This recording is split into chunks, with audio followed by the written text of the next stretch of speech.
들어가겠습니다. 이게 지대론이요. 이게 다 이제 학교 다닐 때 이제 무슨 리카도 이런 게 배운 게 이제 나오는데 학자들이 많아요. 그죠? 그래서 좀 지루하신데 입문 과정에서는 제가 딱 아까 고전압파와 신고전압파가 있다 그랬죠. 그 제가 딱 11월달, 12월달까지는 언제 가느냐면 리카더하고 티넨하고 마르크스까지만 갈게요.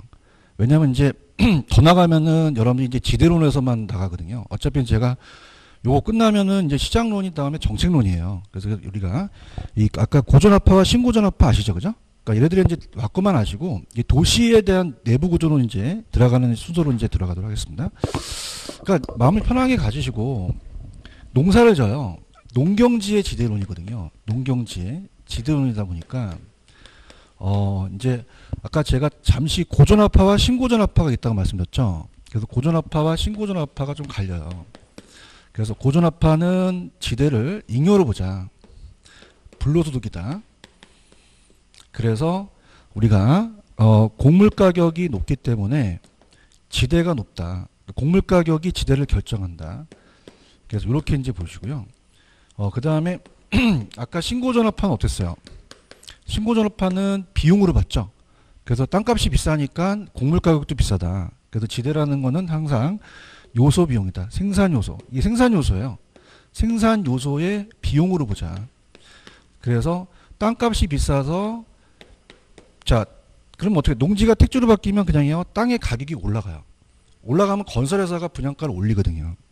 그럼 지대가 높아서 곡물 가격이 높다는 거는 이 곡물 가격 안에 지대가 요소 비용으로 작용한다는 얘기죠. 그래서 고전압파의 대표학자가 튀넨과 리카도입니다. 특히 리카도가 먼저 나왔거든요. 그러니까 리카도를 먼저 말씀드리겠습니다. 리카도는 비옥도를 봤어요. 그러면 농사 질 때 어떻게 돼? 땅의 비옥도라는 건 비옥도가 높을수록 농사를 많이 또 질 수 있잖아요. 그죠? 그래서 이제 비옥도에 리카르도는 차액 지대설을 봅니다. 차액 지대설 뭐냐? 비옥도가 다르면요. 그냥입니까? 그 수확액도 다릅니까? 달라서 매출액도 틀리자는 거죠. 그러니까 아예 안 나오는 지대와 잘 나오는 지대를 차액으로 본다면 그 차액이 비옥도의 차이지 않느냐. 그래서 자 들어갈게요. 그럼 비옥도가 달라요. 그래서 갑돌이가 지주면 우리가 ABC한테 땅을 빌려줘서 이 지대를 이제 받는 거죠. 지대를.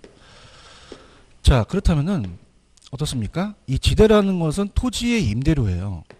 그럼 건물의 건물주도 그냥입니까? 임대료를 받죠. 근데 임대료만 받아요. 경비도 나가요. 생산비가 나가죠. 그죠? 그래서 우리가 매상고라는 것은 매상고는 그 수확물을 얘기해서 거기서 생산비가 나간다는 거죠. 자, 그럼 생산비가 만약에 일정하다. 100원이다. 그럼 비옥도에 따라서 매출액이 똑같겠어요? 다르겠어요? 다르죠. 그래서 어떻습니까? 자체적으로 여기가 상급지고 가장 좋고요. 여기가 중급지고 여기가 하급지예요. 그래서 여기가 우리가 우등지라고 하고 여기가 최열등지라고 하거든요. 최열등지는 지대가 낮은 곳을 우리가 한계지라고 합니다. 자 그러면은 비옥도에 따라서 매출액이 똑같을까요? 다를까요? 다르죠. 그러면 여기에 차액만큼 지대의 차액만큼 다 비옥도가 틀리다는 얘기예요. 그럼 여기가 400원 올리고 여기가 300원 올리고 여긴 제로니까 여기가 비옥도가 제일 높죠. 그래서 어떻습니까? 자, 이 비옥도에 대한 리카도는 자, 아까 제가 고전압파라고 했죠. 지대를 물어봤죠? 잉여를 봤어요. 그럼 비옥도가 높으면 그냥입니까? 곡물 가격도 높겠죠. 그래서 곡물 가격이 지대를 결정한다. 자, 이렇게 우리가 가시면 돼요. 자, 그래서 암기하는 기법은 비옥도 하면 도 들어가면 리카도 도 들어가잖아요. 그죠? 그 다음에 그러면 그냥입니까? 비옥도라는 게 생각나죠. 그러면 비옥도만큼 그냥입니까? 차익이 생깁니까? 차익이 생기죠. 그래서 그렇게 해보시고 그 다음에 이 고전압하다 보니까 얘는 땅이 한정돼 있어요. 그래서 토지의 희소성을 강조하며 자 우리가 지대가 비옥도에 따라 똑같아요. 비옥도가 달라요. 그럼 비옥도가 아주 낮은 한계지라는 게 발생했죠. 그럼 여기는 지대가 낮아진다는 거죠. 그래서 수학이 체증하다가 체감할 수 있다는 얘기입니다. 수학 체감의 법칙을 얘기하고요. 그래서 한계지에는 지대가 발생하지 않는다고 얘기합니다. 그죠? 근데 우리가 아까 신고전압파가 마르크스 있죠. 그럼 신고전압파의 마르크스는 자 이렇게 얘기합니다. 자 이제 그 자본주의 체제가 들어서요. 그럼 토지의 사유화가 발생하거든요. 그래서 마르크스는 절대지대서를 얘기합니다. 그래서 절대지대서는 지주가 토지 소유권이 있으니까 강제적으로 요구할 수 있어요. 그죠? 그래서 소유권이라는 게 키포인트예요. 소유권. 그 다음에 요구라는 게 나오고, 자, 토지와 사유화가 강조됩니다. 이런 거 나오면 예 찍으셔야 돼요. 그럼 얘는 제가 고전압파였어요? 신고전압파였어요? 그러면 지대가 높아서 곡물 가격이 높겠죠? 이렇게 염두에 정리하시는 게 좋습니다. 자, 그래서 제가 어떻습니까? 어디를 좀 여러분한테 좀 유도를 하냐면요. 그 149페이지 가시면 박스를 좀 유도를 할게요. 149페이지 가시면 박스가 있습니다. 자, 차익지설의 지대의 근거는 자, 비옥도의 차이죠. 그죠? 지대의 근거. 그래서 비옥도의 차이에 따라 달라요. 그래서 비옥한 토지의 희소성 때문에 그래서 비옥도 동그라미. 비옥도 나오면 그냥이요. 리카르도예요. 리카르도죠. 그래서 희소성이라는 거. 우등지와 열등지의 비옥도의 차이만큼 차익지대가 발생한다는 얘기예요. 아까 제가 얘는 한계지는 지대가 발생합니까? 안 합니까? 안 하죠. 그래서 우리가 얘가 위치를 무시하고 한계지 밖에는 지대를 발생하는 설명하지 못했죠. 그 다음 얘는 그냥 했어요. 아까 고전압파였어요. 그럼 어떻습니까? 곡물 가격이 지대를 결정하겠죠. 그죠? 이렇게 체크하시고요. 자, 마르크스입니다. 마르크스는 차익이에요? 절대예요? 소유권이라는 단어가 중요해요. 그래서 지대 발생의 사유화, 토지 사유화가 되면서 자, 얘는 어떻습니까? 절대적으로 거두니까 한계지에도 지대가 발생한다는 얘기예요. 그래서 얘도 어떻습니까? 한계지 밖에는 지대가 발생 안 한다, 발생한다. 한다는 거죠. 이게 키포인트가 돼요. 무슨 말씀인지 아시죠? 그래서 박스 위주로 좀 가져가시는 게 좋습니다. 그래서 책에는 리카도는 제가 굵은 글씨만 좀 체크해 볼게요. 리카도는 차익지설에 따르면 아까 지대는 생산비가 아니라 경제적 인유화라고 했죠. 마르크스는 굵은 글씨에 토지를 소유 동그라미. 그 다음에 최열등지 한계지에도 지대가 발생하지 않는다, 발생한다. 발생한다는 거죠. 그 다음에 4번 얘는 지대가 높아서 곡물 가격이 높죠. 그 정도만 보시면 돼요. 그 다음에 아까 제가 튀넨도 고전압파라고 말씀드렸죠. 그죠? 근데 튀넨은 자, 제가 왜 튀넨은 하려고 하냐면 이 튀넨이 뒤에 이론에 영향을 주거든요. 그래서 제가 이 튀넨은 리카도 이론을 따왔어요. 튀넨도 이제 고전압파인데 들어보세요. 자, 지금 제가 페이지를 딱 두 군데를 설정할 겁니다. 지금 페이지는 149페이지에 튀넨이 나오는데 자, 또 나와요. 뒤에 잠깐만 넘겨보시면요. 입지 파트에 튀넨이 또 나오거든요. 그래서 뒤에 입지 파트에 농업입지론이 있기 때문에 연결시켜서 제가 갈게요. 그래서 어디냐면은 페이지를 적어 놓으세요. 자, 그래서 동영상을 들으신 분들도 160페이지에 또 나옵니다. 그래서 아예 같이 연결해서 볼게요. 106페이지. 자, 그래서 일단 강의는 한 다음에 이 두 파트를 다 연결시켜서 볼 텐데요. 자, 이렇게 합니다. 들어보세요. 자, 튀넨은 고전압파예요. 그래서 아까 자, 리카도는 그냥입니까? 비옥도에 따라 다릅니까? 근데 얘는 비옥도에다가 수송비를 강조해요. 그죠? 수송비. 수송비가 위치에 따라 수송비가 다른다 그래서 위치제설 얘기합니다. 위치제설. 그래서 우리가 이 지대론에서는 입지교차 지설이라고 그래요. 그 다음에 이 1차 산업인 농업에서는 농업입지론이라고 하거든요. 자, 그러면 들어보시면요. 우리가 얘가 고립국이라는 논문을 써서 직접 시장에서 농사를 져요. 그죠? 그럼 우리가 집약적, 조방적이라는 거 저번에 기억나시죠? 집약적이라는 것은 토지는 한정된 상태에서 노동과 자본을 많이 투입합니다. 왜냐하면 지가가 높아서 그래요. 중심지죠. 근데 나가면 나갈수록 조방적 농업이라는 것은 지대가 낮아서 우리가 토지를 늘리고 자본을 줄이거든요. 그죠? 그래서 이렇게. 그러면 우리가 예했을 때는 교통이 발달하지 않았어요. 운마차 시대입니다. 그래서 각 방향으로 수송비가 똑같아가지고 가면 갈수록 수송비가 많아지거든요. 그럼 나갈수록 얘는 수송비가 많아져요. 그럼 안쪽은 수송비를 절약할 수가 있죠. 그러면 여기가 위치가 안 좋아요? 위치가 좋아요? 그래서 지대가 높다는 거죠. 그러니까 비옥도가 아니라 접근성이라는 거예요. 그래서 얘가 현대 입지에 영향을 줍니다. 그죠? 그래서 자, 우리가 단순히 리카도는 지대라는 것은 매상고에서 생산비만 뺐다. 근데 얘는 무슨 비를 강조했다 그랬죠? 수송비예요. 그럼 수송비를 강조했기 때문에 쟤랑 다른 이론이 튀어나온 거죠. 그죠? 그러니까 예를 들어서 얘가 100원이고 얘가 10원이고 얘가 10원이면 얘가 80원이 되잖아요. 얘가 80원이면 얘가 10원을 바뀐다는 거는 반비례 관계입니다. 비례예요? 반비례예요? 반비례죠. 그럼 어떤 걸 발견하냐면 지대 곡선을 발견해요. 자, 우리가 만약에 얘가 지대라면 중심지에서 외곽으로 나갑니다. 그럼 안쪽은 그냥이에요. 지대가 높아요.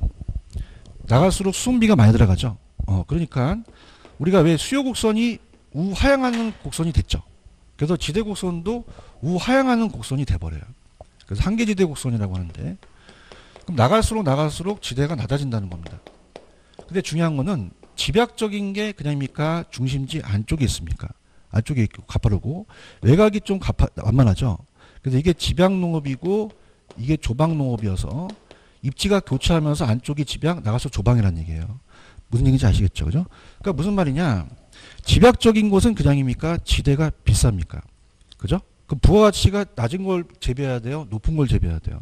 나가면 부가가치가 낮은 걸 재배하죠. 예를 들어서 꽃을 봤을 때 꽃 한 발하고 벼 한 다발은 틀리겠죠. 꽃이 더 부가가치가 세잖아요. 그죠? 그러니까 요거를 재배하는 거예요. 아시겠습니까? 그래서 우리가 교통이 발달하지 않으니까 모든 사람들이 이쪽 와서 나가거든요. 그죠? 그래서 이렇게 해서 보시면 됩니다. 이해하셨습니까? 자, 그래서 제가 체크할게요. 자, 튜넨이라는 자체는 무슨 비를 강조했죠? 수송비. 그 위치에 대한 수송비고요. 입지가 교차하고, 자, 지대와 수송비는 비례라 그랬어요. 제가 반비례라 그랬어요. 그러면 이 곡선이 우상향합니까? 우하향합니까? 그러면서 집약적인 게 더 가파르고 조방이 완만하다는 거죠. 그러니까 요게 키포인트입니다. 그래서 자, 149와 160페이지를 동영상 보시는 분들도 천천히 보신다면 149페이지로 가시면은 그 아까 위치제설이라는 게 있어요. 그래서 이제 튜넨이 있는데 제가 이제 150페이지 그 박스를 정리해 볼게요. 위치제설이라는 게 바로 튜넨이거든요. 그래서 얘는 그냥입니까? 튜넨은 수송비를 강조합니까? 그 위치 문제를 중시한 거예요. 그럼 생산자와 시장 간의 거리에서 수송비의 절약이 지대죠. 그래서 도심 근처에 지대가 높으면 토지용 그만큼 집약적인 걸 재배하라는 거죠. 자, 그래서 전 페이지에 제가 튜넨의 위치대의 굵은 구시 위주로 갈게요. 자, 튜넨은 어떻습니까? 지대의 결정이 토지 비옥도만이 아니라 그냥입니까? 위치에 따라 다릅니까? 그러면 접근성이니까 현대적 입지론의 기초를 제공했죠. 그래서 지대를 시장과의 거리에 구한 것으로 원거리의 위치에 비해 근거리의 토지 생산물의 수송비 절약이 지대라는 거죠. 그래서 나중에 이거 다음에 제가 버제스의 동심원 이론을 얘기할 거거든요. 알론소는 제가 1, 2월 달에 가서 하고요. 지대라는 건 어떻습니까? 지금 생산물 가격에서 매상고에서 생산비를 뺐죠. 그래서 이 단위당 교통비가 똑같기 때문에 교통비를 뺀 거죠. 그래서 중심지에서 거리가 멀어질수록 교통비가 커지므로 지대는 작아진다는 얘기죠. 자, 그러면 제가 160페이지도 좀 유도를 해볼게요. 160페이지로 가시면은 쭉 가보세요. 가시게 되면은 아까 제가 튜넨이 있다 그랬어요. 그래서 160페이지에 가시면은 튜넨의 농업입지론 고립국에다 동그라미 치시고, 그 다음에 여기는 가장 키포인트가, 자, 고립국에 대한 개요에서는 이 튜넨의 고립국이라는 이론으로서 직접 고립되면서 농사를 지은 거예요. 그럼 아까 그 얘기는 다 했고요. 여기서 중요한 거는 내용입니다. 내용. 자, 내용에다가 오른쪽 별표 쳐보세요. 그럼 내용은 지대라는 것은 아까 매상고에서 생산비와 수송비를 뺐죠. 그럼 수송비 절약이 곧 지대라는 거. 그럼 수송비 절약이 지대라는 건 지대와 수송비는 비례였어요? 반비례였어요? 자, 중심지에 가까울수록 조방적이었어요? 집약적이었어요? 집약적이었죠. 많은 지대를 지불한 입주자가 중심지에 입지한다는 얘기죠. 그 다음에 작물 경제활동에 따라서 집약과 조방이 그냥입니까? 이 한계지대 곡선이 다릅니까? 그래서 인간의 형태나 수송비, 생산비, 농산물에 따라서 변한다는 거죠. 그럼 결론에 가셔서 3번에 가시면은 시장에 가까울수록 조방적이에요? 집약적 농업이에요? 멀어질수록 조방적이죠? 그래서 그림을 보시면 162페이지에 띠를 형성해요. 이 원을. 그래서 이 토지용 모델을 이렇게 동심원 모양으로 안쪽은 집약 쪽, 바깥은 주방 쪽으로 띠를 형성해서 그렸거든요. 그래서 여기까지 보세요. 그래서 자, 그래서 지금 제가 무슨 합파와 무슨 합파를 얘기했죠? 고전합파와 신고전합파. 그럼 리카도는 고전합파죠. 잉여니까 곡물 가격이 지대다. 그래서 얘는 생산 요소 비용이 아니라 지대이기 때문에 곡물 가격이 지대를 결정하는, 지대가 곡물 가격을 결정하는 거 아니죠. 자, 그럼 비옥도 나왔어요. 그럼 그냥요 리카르도예요. 도죠. 그럼 그냥입니까? 비옥도에 차익이 생깁니까? 차익이 생기죠, 그죠? 그래서 얘는 비옥도에 따라서 한계지에는 지대가 발생하지 않는다. 근데 마르크스는 신고전합파죠. 마르크스는 그냥입니까? 소유권을 강조합니까? 요구할 수 있죠. 사유화를 강조하죠. 그러면 한계지에도 지대가 발생할 수 있다는 겁니다. 그래서 얘가 지대가 곡물가격이다. 근데 고전합파인 티네는 비옥도예요. 얘는 수송비예요. 수송비입니다. 위치가 다르다는 거죠. 그래서 안쪽은 집약적, 바깥은 조방적이라는 거를 가져가시면 돼요. 무슨 말씀인지 아시겠죠? 그래서 11월, 12월 달은 이 세 학자만 좀 저는 여러분들이 머릿속에 뒀으면 좋겠어요. 그 다음에 저와 같이 가셔서 그 다음에 이제 도시 내부 구조론입니다. 그래서 155페이지로 가보세요. 여기가 이제 출제 빈도가 높은데 155페이지 가시면은 이제 도시가 성장을 해요. 155. 그래서 도시 내부 구조 이론에도 별표를 한 2개 정도 쳐놓으시는데요. 제가 여러분들 좀 전에 튀넨이라는 학자 기억나시죠? 이 튀넨의 이론을 따온 거예요. 튀넨. 튀넨에 대한 농업 입지론을 자 따왔습니다. 그래서 요거를 이제 그대로 살리고 제가 그대로 살리고 요쪽으로 이제 가볼게요. 자, 이런 식으로 가서 자 튀넨의 이론을 버제스라는 학자가 가지고 와요. 그래서 도시가 성장을 합니다. 성장. 이건 이제 다시 지우면 시간이 좀 걸리니까 이 튀넨의 이론을 따와서 페이지 가시면은 155페이지 도시 내부 구조론이라는 게 있어요. 내부 구조 이론. 자, 그래서 도시 이론을 만들어내요. 자, 그래서 버제스가 동심원 이론을 얘기합니다. 그러면 여러분들 도시 이론이 먼저겠어요? 농업 이론이 먼저겠어요? 도시 버제스가 동심원 이론을 따라한 거죠. 얘도 원을 그리거든요. 그래서 이 버제스의 동심원 이론은 우리가 1925년 버제스라는 학자가 시카고시에 있는 시카고 대학의 사회학자였어요. 그러다 보니까 이제 우리가 도시 생태학적 관점에서 우리가 어느 지역으로 침입하거나 또 옮긴다, 천이하고 경쟁 과정에서 도시가 성장하는 건데 여러분들이 처음에 155페이지 가시면 그림이 하나 있습니다. 박스에. 그래서 처음에 이제 중심지가 만들어져요. 중심 업무지구. 자, CBD라는 건 뭐냐면 여긴 어떤 이 중심지의 중추적인 역할을 합니다. 우리가 보통 명동에는 그 시청만 있어요. 백화점도 있어요. 그러면 회사도 있죠. 모든 중추 기능이 다 모여 있는 거예요. 그 위치가 안 좋아요? 위치가 좋아요. 그럼 지대가 높죠. 그래서 아까 튀넨 이론을 따온 거예요. 그죠? 그래서 인구 밀도도 높고요. 접근성도 좋죠. 그래서 여기에 사람들이 막 모여요. 그럼 땅값이 안 올라갑니까? 땅값이 올라갑니까? 그러다 견디지 못해서 자, 우리가 옮길 천자를 써서 천이라고 하는데 전이 된다고 하는데 점이라고 많이 나옵니다. 그럼 공장이 튀어나갔죠. 그래서 공장이 경공업지대가 내측에 있어요. 그러면 경공업에서 일하는 사람들은 소득이 높은 사람이에요? 낮은 사람들이에요? 그럼 여기에 불량 주거지가 생깁니다. 그죠? 그러면서 소득이 낮은 사람들이 일을 해버려요. 그럼 점이라는 것은 여기는 경공업도 아니고 주거도 아니고 혼재됐던 지역이죠. 그럼 여기 환경이 좋습니까? 안 좋습니까? 안 좋죠. 그러면 저소득층이 조금 소득이 높아지면 저소득 주거지역으로 갈아탑니다. 그래서 얘가 1번 지구, 2번 지구, 3번 지구거든요. 그러면 고소득층들은 환경이 좋은 곳에 있으려니까 나가죠. 그래서 여기 옆에 고소득이 살아요.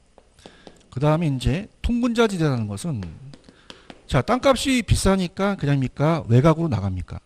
그래서 위성도시가 만들어지거든요. 그죠? 이렇게. 그래서 자, 갑니다. 그럼 여러분 생각해 보세요. 저 보세요. 안쪽으로 갈수록 그냥입니까? 지대 인구 밀도 접근성은 높겠죠. 근데 아까 제가 안쪽은 그냥 있어요. 공장이 있어요. 불량 주거 지역은 환경이 안 좋죠.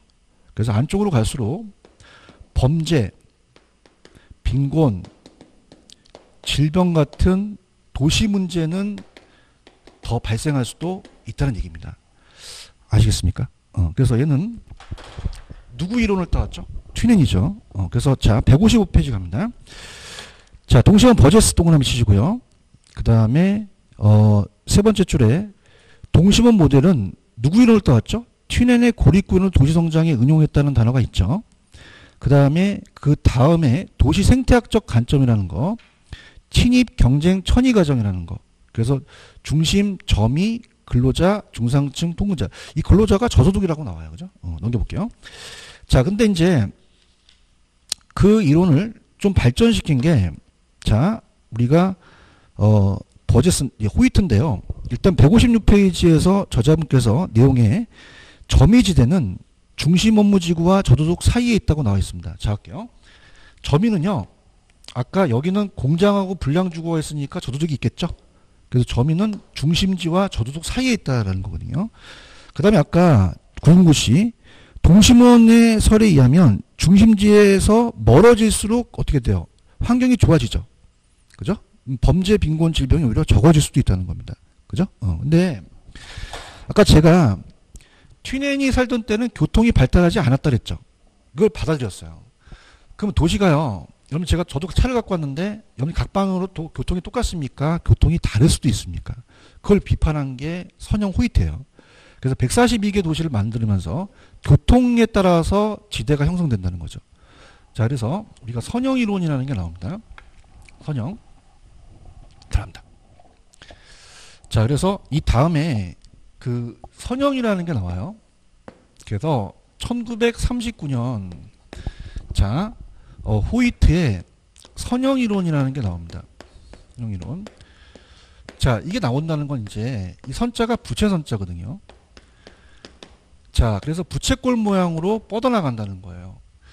그 CBD라는 자체가 중심 업무지구는 있는데, 자, 요거는 이제 그림을 한번 볼게요. 여기 교과서에는 어디에 있냐면 페이지 158페이지 가시면 선형이라는 그림이 하나가 있습니다. 거기 보시면 1번이 중심 업무지구고 그 다음에 5번이 중요해요. 5번이 고급지대입니다. 그래서 이게 교통노선을 따라서 5번에 우리가 고소득이 살고 있다는 거죠. 그럼 이 부채꼴이 교통망인데 그러면 우리 고소득층들은 교통이 안 좋아야 돼요? 교통이 좋아야 돼요? 교통망 축에 가까이 있으려고 해요. 그래서 여기에 가까이 있으려고 하니까 여긴 지대가 낮아지겠어요? 지대가 높아지겠어요? 높은 사람이 차지합니다. 그러니까 소득에 따라서 이 지대를 좋은 위치를 차지할 수 있다는 거죠. 근데 저소득층은 반대에 있거든요. 이런 식으로. 그래서 이제 요게 이제 부채 모양이기 때문에 부채꼴로 해서 이렇게 이제 저소득 옆에는 뭐 경공업이 있고 또 저소득이 있으며 또 고소득층 옆에는 또 중상층 있는데 그건 참고하시고요. 그래서 선자가 부채선이니까 자 부채꼴 교통망 나오면 선형 찍으셔야 돼요. 자 이렇게 해서 이제 들어갑니다. 자 가볼게요. 자 얘는 이제 그 다핵심 이론 전에 들어갑니다. 전 페이지 가시면은 자 157페이지 선형은 호이트 동그라미 치시고요. 그 다음에 하나 둘 셋 네 번째 보시면 제가 이 선자가 그냥이에요. 부채선자예요. 부채꼴 모양 동그라미, 교통축 동그라미, 교통망 동그라미. 그 다음에 내용으로 가시면은 가장 중요한 거는 주택 지불 능력이 높을수록 고용계가 많은 도심 지역과 적성이 양호한 지역에 주거를 입주하죠. 그래서 아까 고소득층이 그냥입니까? 가장 교통이 좋은 걸 차지합니까? 차지해요. 그래서 3번 이 도시공간 구조의 변화를 야기하는 요인은 교통의 발달 및 그다음입니까? 소득도 관계가 있습니까? 그러니까 소득층과 밀접한 관계가 있다는 것을 탄생시킨 거죠. 자, 그 다음에 넘겨보시면은 이제 마지막에 다핵심입니다. 자, 다핵심 이론이 마지막이에요. 그래서 이제 얘네들은 소도시예요. 그러다 보니까 도심이 하나밖에 없습니다. 그걸 단핵이라고 하거든요. 근데 여러분들 어떻습니까? 지금은요. 도심만 있어요. 신도시도 생겨요. 그러니까 핵이 여러 개 생길 수도 있다는 거죠. 그래서 마지막으로 1945년에 그 다핵심 이론을 만듭니다. 맥켄지가 주장했으나 우리가 해리스와 울만이 얘기하거든요. 그래서 해리스와 울만은 얘네 이론을 발전시켰어요. 그래서 얘네들이 딱 하나의 단핵이라면 얘는 핵이 여러 개라는 거죠. 그럼 요즘은 여러분들 도심만 있어요? 신도시도 있어요? 도심만 있는 게 아니라 부도심도 있다는 거죠. 그래서 다핵을 주장합니다. 그 다음에 옛날에는 조금 작은 도시, 소도시였으나 지금 대도시를 얘기를 하고요. 옛날 도시는 우리가 어떻습니까? 좀 오래된 도시인데 얘는 신도시를 얘기를 하죠. 근데 얘가 가장 핵심적인 거는 유사업종, 동종업종, 상호 편익을 주는 동종업종들은 어떻습니까? 서로 모이려고 그래요. 그래서 우리가 유사활동하는 애들은 모인다. 이걸 집적이라고 하거든요. 이 모일 집자 써서 집적이라고 하고도 집중이라고도 합니다. 근데 우리가 이종이라는 자체는 다른 업종이에요. 그럼 다른 업종끼리는 모여 있어야 돼요? 흩어져야 돼요? 그 분산해서 간다는 거죠. 그래서 우리가 집적이라는 자체는 모인다는 게 양립한다는 거거든요. 같이 존재한다. 근데 이건 양립하지 않으니까 비양립성이다. 그렇게 가시면 됩니다. 자, 그러면 다핵심이론을 한번 제가 체크해 볼게요. 자, 다핵심이론은 158페이지로 가시면, 자, 의의갑니다. 해리스 울만, 박스 치시고요. 그 다음에 어떻습니까? 다핵이라는 자체가, 자, 우리가 동심원과 선형을 결합해서 하나의 중심지예요? 여러 개예요? 몇 개 분리된 중심지라고 말씀드렸죠? 그래서 우리가 거기 보시면은 하나의 중심지인 도시를 전체로 도시 내부 구조를 기술하면서 대부분 현대 도시에 실제 여러 개의 핵을 갖고 있다고 얘기를 하죠. 그럼 다핵의 발생 요인에 동그라미 1번에다가 동그라미 쳐보세요. 유사한 도시 활동이 바로 동종입니다. 그럼 아까 동종은 그냥 있어야 돼요? 서로 모여 있어야 돼요?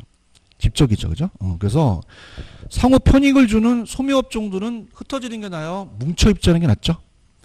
근데 오른쪽 2번에 가시면은 서로 다른 도시 활동 중에 있는 집적 불이익이 발생하는 경우는 어떻게 돼요? 다른 업종들은 붙어 있어야 돼요? 흩어져야 돼요?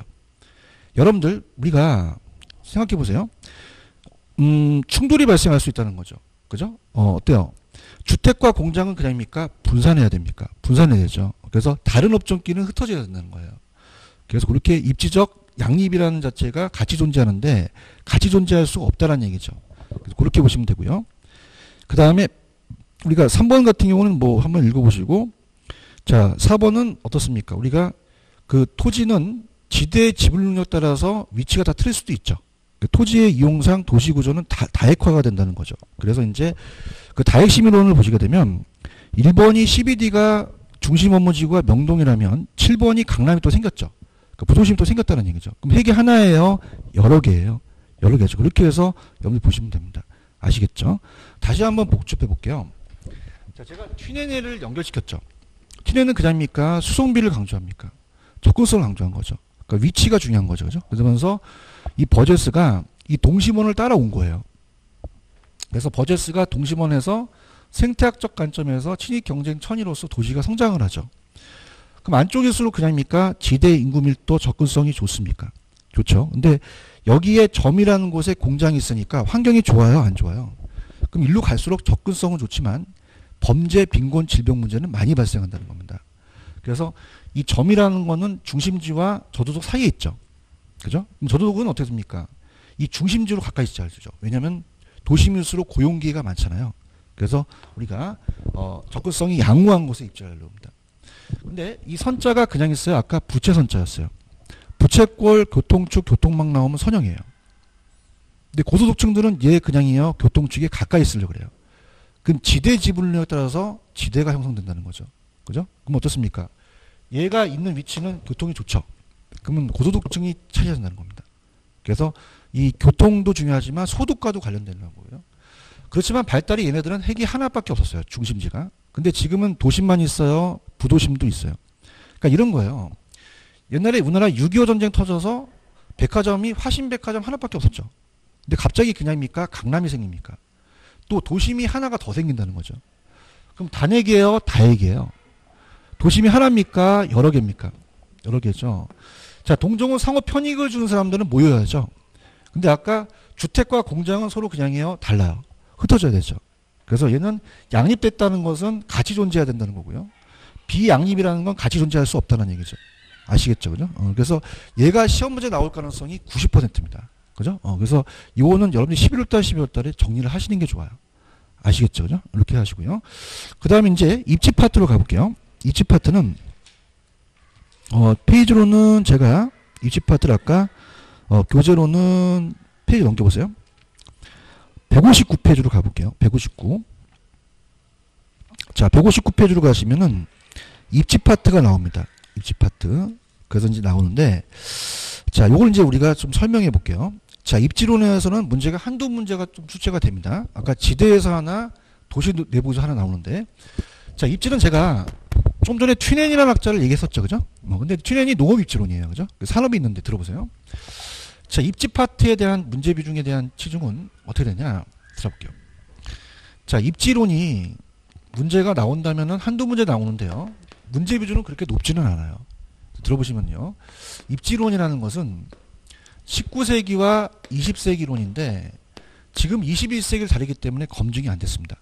특히 우리가 이 입지라는 것은 어떻습니까? 서양 입지하고 동양 입지가 있는데, 자, 이 주거 입지와 산업 입지예요. 그러니까 주거 입지를 강조하는 거는 동양이에요.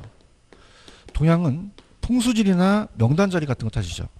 검증이 안 됩니다. 그래서 주거 입지는 아예 요즘 안 나와요. 주거 입지는. 그럼 어디서 나오냐? 산업 입지에서 나옵니다. 자, 그래서 산업 입지는 입지가 서양이 또 발달이 됐죠. 그러다 보니까 아까 제가 튜넨 이론 아시죠? 이게 1차 산업입니다. 튜넨. 자, 그래서 농업 입지론이 먼저 나오고요. 그래서 튜넨 학자 좀 전에 제가 강의했었죠. 그래서 튜넨 꼭 갈아두시고요. 그 다음에 2차가 공업이에요. 그죠? 그래서 2차가 공업지론인데, 요번에 작년보다는 좀 합격생들이 이제 2차가 좀 쉽게 나와서 많이 배출했으나, 개론이 좀 어려웠어요. 그래서 개론이, 이 베버라는 학자만 나오다가, 레시라는 학자가 또 나왔거든요. 레시. 그래서 레시라는 학자가 안 나오다 나왔어요. 그 레시를 좀 제가 말씀드릴 거고요. 근데 지금 1차, 2차, 3차, 4차 산업까지 흐르죠. 그래서 발달이 3차까지 갔으면 3차의 이론까지가 들어가 있거든요. 3차가 제일 잘 나와요. 3차는 서비스업 상업 입지론을 얘기하거든요. 그래서 우리가 얘가 크리스탈러 들어보세요. 그 다음에 레일이라는 애가 있습니다. 그 다음에 허프가 있거든요. 그래서 얘 세 애 위주로 제가 이제 다음 시간에 좀 할 거예요. 무슨 말씀인지 아시겠죠? 그래서 저를 믿는다면 지금서부터 이제 공인중개사가 30회까지 본다면 예전에 1, 2회 때까지는 주거입지까지 나왔었어요. 그죠? 근데 그냥입니까? 시대가 바뀝니까? 그러니까 검증이 안 돼서 아예 집에 안 나와요. 시험에 안 나와요. 그러니까 주거입지는 찾지 마세요. 주거입지 있으면 다 지워버리세요. 산업입지로 가져가세요. 그래서 튜넨은 농업입지로는, 그 다음에 공업은 배보고 3차 산업으로 거의 흐릅니다. 3차 산업. 그래서 크리스탈러, 데일리, 허프 위주로 가져가셔야 됩니다. 아시겠습니까? 그래서 아까 제가 튜넨이라는 학자는 얘기했었죠. 그래서 넘겨보시면은 160페이지에 튜넨은 공부했습니다. 했고요. 그 다음에 넘겨보시면은 162페이지 가시면 공업입지론이라는 게 있어요. 근데 얘는요, 말씀을 드리면 출제 빈도가 낮아요. 얘는 10년에 한 번씩 나오거든요. 그래서 제가 한 10분 동안 공업입지론이라는 자체만 말씀드리고 다음 시간에 서비스 입지론을 강하게 갈 거예요. 공업입지론은 그냥 이런 게 있다라고만 들으세요. 그죠? 가볼게요. 자, 베버와 레시가 얘기합니다. 자, 우리가 공장이 들어서려면요, 그냥입니까? 수익을 올려야겠죠. 그죠? 그럼 우리가 2차 산업이니까 1차니까 1명, 2차니까 2명이죠. 자, 그러면은 공업입지론이라는 것은 우리가 순수익을 구하려면 총수익이 적어야 돼요. 총수입은 많아야 돼요. 비용은 적어야겠죠. 그래서 우리가 총비용을 빼서 이걸 극대화하자는 거죠. 그럼 먼저 비용 이론이 먼저 나와요. 그래서 베버란 학자가 최소 비용 이론을 주장합니다. 그럼 비용이 많아야 돼요? 비용이 적어야 돼요? 적어야 되죠. 그래서 아까 튜넨은 수송비를 강조했죠. 그래서 수송비를 따온 겁니다. 그러니까 수송비가 가장 중요하다고 얘기를 해요. 그럼 수송비 비용이 높아야 돼요? 비용이 낮아야 돼요? 자, 그럼 수송비는 어떤 걸 따졌냐면, 자, 이 칠판 주개를 만들려면 그럽니까? 원료가 필요합니까? 그 원료를 날라와서 제품을 생산하죠. 그 원료와 제품의 무게와 거리예요. 그러면 무게가 많이 나오는 게 좋아요? 무게가 적게 나가는 게 좋아요? 거리가 가까워야 되죠. 이걸 최소화시켜서 얘가 가장 강조했고, 자, 여러분들 보세요.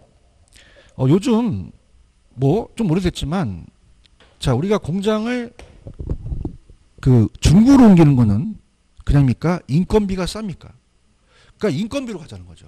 수송비 다음엔. 그래서 인건비. 그래서 인건비라고 나올 수도 있고 우리가 노동비라고 나올 수 있거든요. 그러면 인건 비용을 최대시켜야 돼요? 최소화시켜야 돼요? 최소화시키고요. 그 다음에 여러분들 왜 공장끼리 모여 있는데 아시죠? 구로공단이나 창호공단, 특히 요즘은 아파트형 공장이라고 그래요. 산업지시재단이라고 하는데 걔네들이 모일수록 엘리베이터를 이렇게 물고 나르거든요. 그러다 보니까 이익이 창출됩니다. 그럼 아까 모이는 것을 집적이라고 아시죠? 그죠? 그 집적력을 갖고 따졌어요. 그 집적 이익이거든요. 이익을 최대화시키자는 거죠. 아시겠습니까? 그런데 뇌시는요 거의 시험 문제 안 나오다가 올해 처음 나왔어요. 그죠? 얘는 뭐냐면 수입을 강조합니다. 여러분들 공장이요 그냥입니까? 사는 사람이 많아야 됩니까? 그러면 최대 수요율을 주자는 거죠. 최대 수요율은. 그러면 시장이 적어야 돼요? 시장이 커야 돼요? 커야 되죠. 그래서 시장 확대 가능성을 얘기합니다. 시장 확대 가능성. 그러면서 자 얘는 뇌시가 얘기를 해요. 그럼 어떻게 하냐면 자 2차니까 2명이죠. 배버가 먼저 나왔어요. 이거 바보 같잖아요. 비읍 들어가니까. 그럼 비용 나오면 배버 찍으세요. 이게 배버가 얘기했거든요. 그죠? 그 다음에 얘는 그냥입니까? 수요입니까? 레시에 CO 들어가죠. 그러니까 이렇게 가시면 돼요. 그죠? 그래서 제가 체크하는 것만 163페이지 가시면은 이번에 배버의 최소 비용 박스. 자, 그러면은 개요에 보시면 굵은 글씨. 아까 제가 여러분들 배버의 운송비, 노동비, 집적이익 중에서 무슨 비를 제일 강조했죠? 운송비죠. 이렇게 가지고요. 그 다음에 넘겨보시면은 최소 비용이라는 게 있어요. 그럼 운송비, 노동비, 집적이익인데 제가 아까 보세요.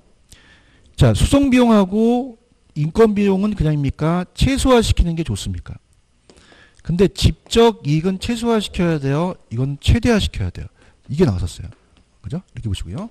그 다음에 이제 오른쪽에 가시면은 레시라는 애가 있습니다. 레시는 CO 들어가니까 그냥입니까? 수요입니까? 수요가 적어야 돼요. 최대 수요해야 돼요. 그래서 1번 배부가 비용을 최소함으로써 최대의 이윤을 지점을 찾고자 했다면 레시는 수요가 최대인 지점을 찾고자 하는 거예요. 그럼 어떨까? 시장이 확대되거나 이윤이 극대한 쪽을 찾겠죠? 그래서 얘는요. 레시는 아마 올해 나오고 내년 안 나올 거예요. 그러니까 처음 나왔습니다. 처음. 이렇게 해서 여러분들 보시면 됩니다. 무슨 얘기인지 아시겠죠? 그죠? 그 다음에 다음 시간은 미리 가겠지만은 넘기시면은 167페이지에다가 별표 쳐놓으세요. 제가 아까 몇 차 산업으로 시험 문제가 잘 나온다 그랬죠? 3차입니다. 그래서 3차가 상업 위주론이에요. 167. 그래서 여기 위주로 가십니다. 특히 계산 문제가 출제가 되거든요. 그래서 여기 위주로 좀 가셨으면 해요. 그래서 제가 조금만 쉬었다가 그 상업 위주론을 좀 강의 가겠습니다. 그래서 두 가지예요. 중심지 이론하고 만류 인력이라는 걸 학교 다닐 때 배우셨죠. 그래서 인력에 대한 중심지 이론하고 만류 인력이거든요. 그러니까 두 가지를 가지고 제가 계산은 제가 뭐 1, 2월 달이나 이렇게 조금 해드리고 이론 쪽으로 좀 가도록 할게요. 아시겠죠? 좀만 쉬었다 가겠습니다.